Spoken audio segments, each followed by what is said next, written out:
అలాగే చేస్తున్నాము. మీకు రాబోయే రోజుల్లో కూడా చేస్తాం.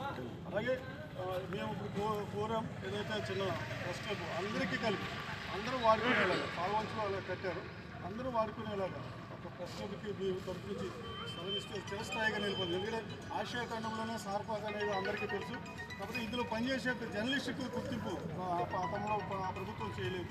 ఈ ప్రభుత్వంలో మీరు ఆల్రెడీ ఇక్కడ మీరు ఉన్నారు కాబట్టి సర్పంచ్గా మీ వంతు సహకారాన్ని అందించాలని, మా జర్నలిస్టులు సహకారం ఎప్పుడూ ఉంటుందని మనస్ఫూర్తిగా మరొకసారి వచ్చినందుకు ధన్యవాదాలు. Thank you sir.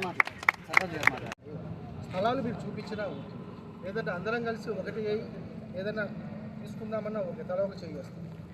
ఆ రకంగా ఏర్పాటు చేసినా కానీ ప్రెస్ క్లబ్ మనం అద్భుతంగా మనం కన్స్ట్రక్షన్ చేసుకుందాము. అప్పుడే చెప్పారు మన జర్నలిస్టుల సంక్షేమం కొరకు ఒక ప్రెస్ క్లబ్ నిర్మాణం కూడా కృషి చేయడం అని చెప్పారు. ఇప్పటికి నేను దానికి కట్టుబడి ఉన్నాను. స్థల సేకరణ అనేది చాలా ఇబ్బందిగా ఉంది. అంగన్వాడీలు, ఏఎన్ఎం సెంటర్స్, సబ్ సెంటర్స్ కట్టడానికే స్థలాలు సేకరణ ఉంది.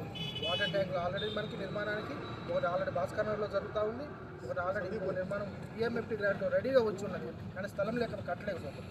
కాబట్టి ఇటువంటి తరుణంలో ఒక స్థలాన్ని మీరే సూచించాల్సిందిగా నేను కోరుతున్నాను. స్థలాన్ని సూచించిన వెంటనే కొబ్బరికాయ కొట్టి భవన నిర్మాణం స్టార్ట్ చేయాలి.